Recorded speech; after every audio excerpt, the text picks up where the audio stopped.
નમસ્કાર મિત્રો, જય હિન્દ, જય ભારત, જય શ્રી કૃષ્ણ. સ્વાગત છે તમારું આપણી યુટ્યુબ ચેનલ મિસ્ટર વિજય ઇન્ક્વાઇન એજ્યુકેશનમાં.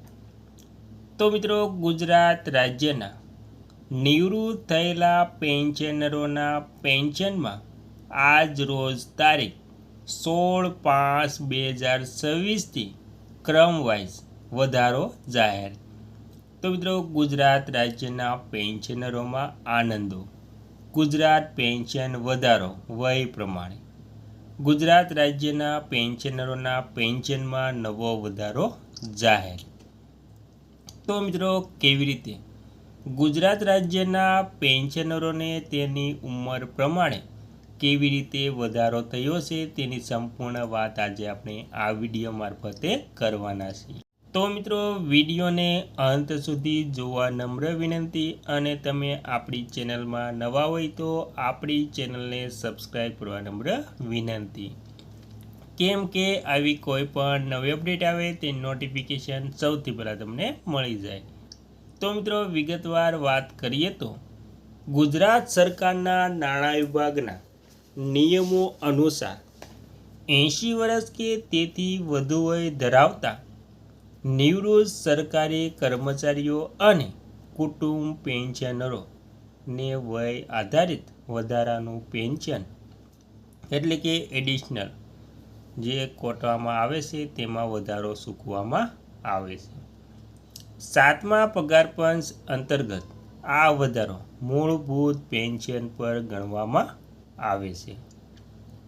અને મિત્રો, વય જૂથ પ્રમાણે પેન્શનમાં મળવાપાત્ર વધારાની વિગતો તે આપણે જાણવાની છે. તો મિત્રો, તમે જાણો છો તે પ્રમાણે તમારી 60 વર્ષની ઉંમર હોય ત્યારથી પેન્શન શરૂ થતું હોય છે, અને જેમ જેમ ઉંમર વધે છે તેમ તેમ પેન્શનમાં પણ વધારો સતત થઈ રહેતો હોય છે. તો મિત્રો, તેમાં વિગતવાર વાત કરીએ તો વય આધારિત પેન્શન વધારાનું માળખું. તો મિત્રો, પેન્શનરોની ઉંમર વય જૂથ મળવાપાત્ર વધારાનું પેન્શન બેઝિક પેન્શનને ટકામાં. તો મિત્રો, 80 વર્ષથી 85 વર્ષ સુધી તો તેમાં બેઝિક પેન્શનના 20% વધારો મળે છે. ત્યારબાદ 85 વર્ષથી 90 વર્ષ સુધી બેઝિક પેન્શનના 30% વધારો.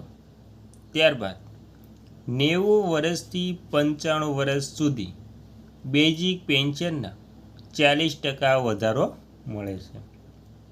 ત્યારબાદ મિત્રો, 95 વર્ષથી 10 વર્ષ સુધી બેઝિક પેન્શનના 50% વધારો. ત્યારબાદ મિત્રો, 100 વર્ષ કે તેથી વધુ ઉંમરના પેન્શનરો માટે બેઝિક પેન્શનમાં 100%નો વધારો એટલે કે પેન્શન બમણું મળવાપાત્ર થાય છે. અને મિત્રો, ત્યારબાદ વય આધારિત આપણે જે પેન્શન વધારો છે તે જોયો. ત્યારબાદ તો મિત્રો, આપણે જે વય આધારિત પેન્શન વધારો જોયો તે 80 વર્ષથી માંડીને 100 વર્ષ સુધી વધારો મળતો રહે છે. અને જો તમારી ઉંમર 100 વર્ષ ઉપર થઈ જાય છે તો તેમાં બેઝિક પેન્શનના 100% એટલે કે વધારાના પેન્શન મળે છે. એટલે કે તેમાં તમારું પેન્શન બમણું થઈ જાય છે. જે પેન્શન હોય તે પ્રમાણે પેન્શન બમણું મળતું રહે છે. ત્યારબાદ મિત્રો, મહત્ત્વના નિયમો અને શરતોની વાત કરીએ તો તેમાં ચૂકવણીની શરૂઆત પેન્શનર જે મહિનામાં નિર્ધારિત ઉંમર જેમ કે 80 વર્ષ પૂર્ણ કરે છે તે મહિનાની પહેલી તારીખથી જ આ વધારો મળવા પાત્ર થાય છે. ત્યારબાદ મિત્રો, મોંઘવારી રાહત સરકાર દ્વારા જાહેર કરવામાં આવતું મોંઘવારી ભથ્થું DR આ વધારાના પેન્શનની રકમ પર પણ નિયમ અનુસાર મળવાપાત્ર રહેશે. અને મિત્રો, નોંધણી અને વિગત પેન્શન પેમેન્ટ ઓર્ડર PPOમાં પેન્શનરની જન્મ તારીખ સ્પષ્ટ હોવી જરૂરી છે. જેથી આ વધારો ટ્રેઝરી ઓફિસ એટલે કે તેજોરી કચેરી અથવા તો બેંક દ્વારા આપમેળે લાગુ કરી શકાય છે. તો મિત્રો આવી રીતે તેમના એટલે કે પેન્શનરોના નિયમો અને શરતો હોય છે, જેમાં મહિનાની પહેલી તારીખથી જ આ વધારો મળવાપાત્ર થતો હોય છે અને મોંઘવારીના આધારે પણ વધારો થતો હોય છે. અને જો તમે ઈચ્છો છો તો હું તમને પણ